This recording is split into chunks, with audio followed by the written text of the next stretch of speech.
pas dire à chaque fois, ah les jeunes d'aujourd'hui. Non, les jeunes ils ont du bien.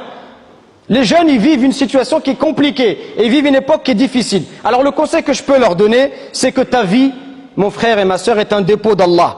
Alors ne perds pas ton temps. Ta vie c'est un examen et tu n'as pas d'autre choix que d'être un bon musulman et une bonne personne. Alors instruis-toi, apprends, sois curieux, travaille dur pour atteindre tes objectifs. Fais le bien autour de toi, sois une personne utile. Comme le prophète sallallahu alayhi wa sallam l'était. Lui qui disait que les personnes les plus aimées d'Allah sont les personnes les plus utiles aux autres. Vivre dans un quartier, c'est pas une excuse pour ne pas réussir et ce n'est pas une excuse pour être un délinquant. C'est vrai que c'est plus difficile, sans aucun doute. Mais combien ils ont sorti des quartiers et ils ont réussi. Ils ont réussi spirituellement, ils ont réussi socialement. Réussir, ça ne veut pas forcément dire j'ai bac plus 5 et je gagne 5 000 € par mois. Non, réussir, c'est être une personne honnête.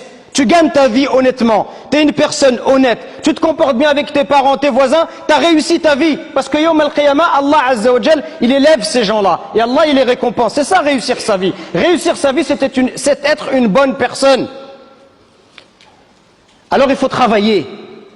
L'avenir, il appartient à ceux qui travaillent, à ceux qui se retroussent les manches. Si t'es pas fait pour l'école, alors trouve ta voie, apprends un métier. Si tu es bon dans le sport, alors perce dans le sport. Allah, il t'a donné des qualités. Sois conscient de ces qualités, aie confiance en toi et travaille.